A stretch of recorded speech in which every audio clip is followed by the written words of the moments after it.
Hello, everyone. Welcome to another episode of Talk with Tawny. I am Tawny Nolenberger, your favorite wedding planner, and today we're going to be talking about how to have a wedding ceremony in today's day and age. I am so excited that we are spotlighting an amazing vendor today. We have a non-denominational ceremony officiant joining us. And without further ado, we have Gayle Feallock, who is an officiant here in San Diego County. Gayle, please tell our audience a little bit about yourself. Hi, Tani. Thank you so much for having me on your new talk show. I just absolutely love it, and especially right now, I'm so happy to connect with my dear wedding and event colleagues. It's really nice to have this moment. So my company is called Just Imagined Love, and I officiate non-denominational ceremonies, mostly for weddings, but also for baby blessings and memorial services, sort of all of those sacred moments in one's life. So I've been doing that since about 2006, when I became technically an ordained minister of the Universal Life Church in order to officiate weddings. And so I've been doing that for quite a while. It's just been an honor and privilege to do that for more than 12, almost 15 years now. So it's been a great joy. What a crazy year. And we talk about this a lot on the show, but it is 2020. Weddings are being canceled. Weddings are being postponed. Wedding rules are changing here in California daily. Of course, we are in San Diego right now, but Gayle, how are you adjusting to the current COVID-19 pandemic? Well, thank you for asking. And I think even though technically I'm doing great, I'm perfectly fine. I'm healthy. Everyone I know is healthy. I really miss officiating. It's really my joy, and I miss working with my favorite colleagues. And some of us sort of are half joking when we say our profession now is postponing weddings until 2021. So that's been challenging. It's been heartbreaking for my couples, I know. And we try to do our best to see them through and also make recommendations. So speaking of today's day and age wedding, I think an important topic to cover is marriage licenses. I actually had someone reach out to me today, a bride whose wedding was postponed, and where do they start if they can't get their marriage license, or where do they look to get marriage licenses? Can you kind of tell us a little bit about what's going on in that department? Absolutely. And great question. Just in general, probably the least romantic aspect of getting married is actually the most important aspect, and that is acquiring your marriage license. So just in general, normally, your marriage license is good for 90 days, and you can acquire that at the county clerk. So I'll speak specifically to San Diego because that's where we are. So you make an appointment with the county clerk within that 90-day window of your wedding, and you acquire your marriage license. It comes with a big packet of information in addition to the marriage license. So right now what's happening is, of course, the government workers are certainly affected the way we are, and so they've had to shutter their offices. And depending on the governor's orders, just right now they're actually not offering any over-the-counter services. You can still get your marriage license, but it's all online. And then also, because the staff is limited at the county clerks, just because of the way they've had to organize themselves, they had to find a way to limit their activity. And so currently, only a San Diego resident or active military can acquire their marriage license at the San Diego County Clerk's office. The biggest piece of advice I can give any couple right now is rules are kind of changing. And so I say go directly to the San Diego County Clerk's office website and find out what the latest update is on the marriage license. And I think we can provide that link pretty soon. But wherever you are, you really need to connect with them. And whether you've made the appointment, a month from now, and then they shut down again, and you need to check if your appointment's still valid. Those are all really important things. And this is certainly not to discourage people at all. You certainly can still get married, and certainly right now, to have something beautiful like that to focus on is really important. It's just, we're talking about it to really bring awareness that you have to kind of stay on top of the legal aspect of that. You guys, we are specifically talking about the state of California and the San Diego County. We can only offer with what we know and what we're staying on top of, but they are changing. And so I encourage you to reach out to a professional officiant if you are a little confused and do need some guidance. Thank you, Gail, for answering that question. Really appreciate those details. With the changing weddings of this year, we've seen a huge shift from having the big wedding to micro weddings or smaller, more intimate gatherings. And let's talk about elopements a little bit. Where were they then and where are they going? Are elopements here to stay? Are you seeing more of them? Do you expect this trend to kind of be steady in the years to come? Yeah, that's a great question. And honestly, for myself, I've kind of changed that language. And I always like to call it a just us two ceremony.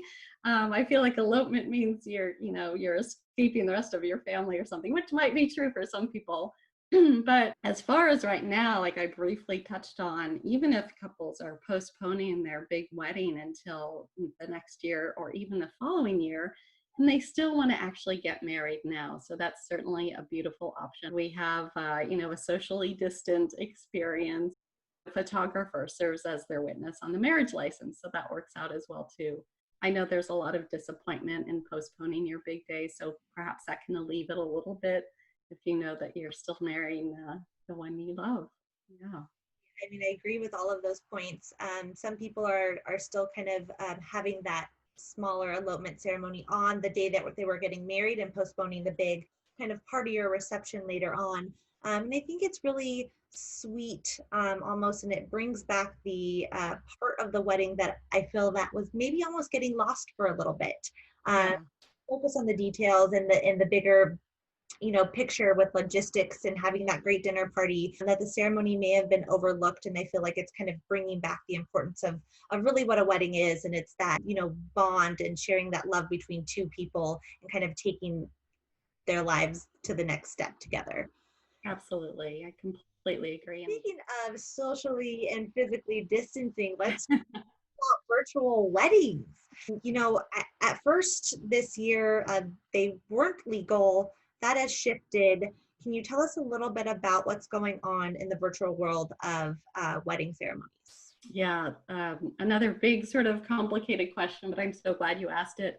And particularly to California, we're so grateful to Governor Newsom that he did make virtual wedding ceremonies legal. That's not the case in every single state. So again, no matter where you are, if you're watching this interview in Florida or something, check with your local government offices. But I'll speak to just the legal bit, and I'll speak just to California, is that yes, it's legal if the couple is physically in California, if they've acquired their marriage license in California.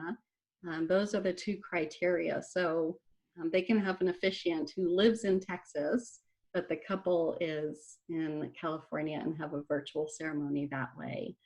So that's the only sort of criteria, and I'm not really sure what's behind all of that, but I'm sure they had to come up with something to sort of navigate and manage as far as making the license legal as well. Again, it can be complicated.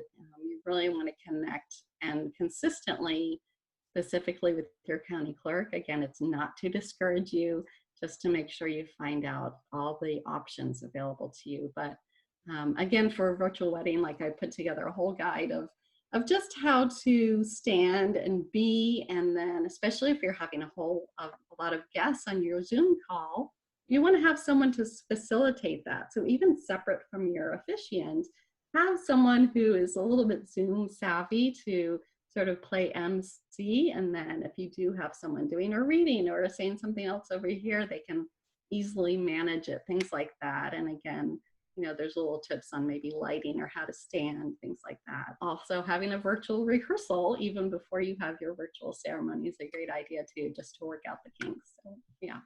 That is such a great point. And another hot topic that I think comes up with brides and grooms all the time is we don't need to do a wedding rehearsal. As a planner, no, we need to do one.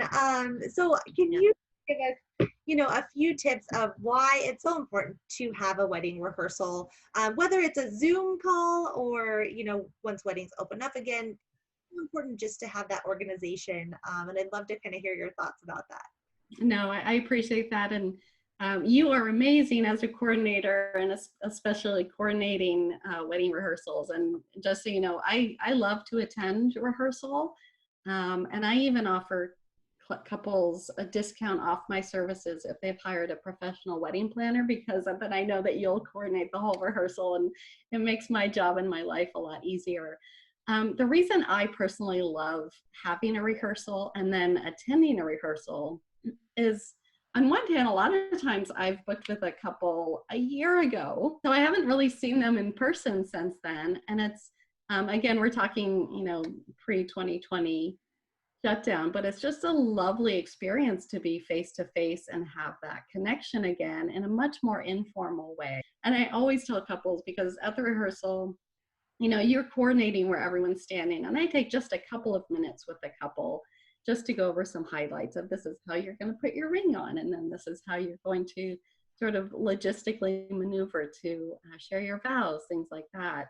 But then I tell them, if you've forgotten everything we talked about today at rehearsal, don't worry, I will, guide you as we go through the ceremony. So to me, that's the biggest part, is just, it really helps people relax, so then they can show up on the wedding day just, full of joy and being present.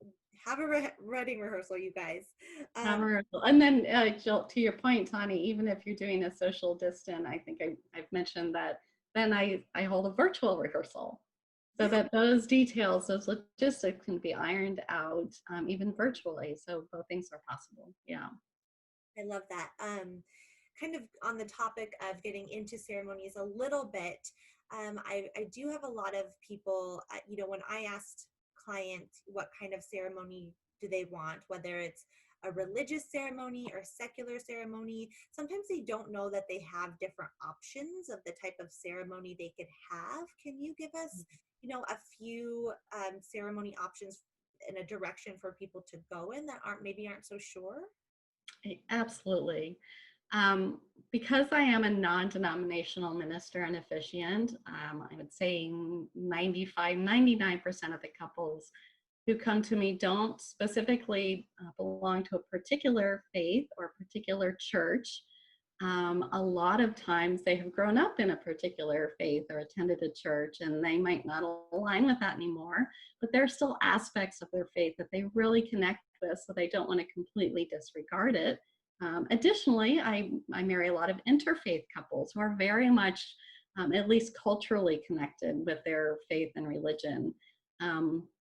So I'll speak to the first one, is that most of the couples I work with would define themselves in some version of spiritual, not religious. I am agenda free about whatever the couple's faith is and what they want to bring. So I'm not putting my perspective on their ceremony. I'm bringing forth their faith.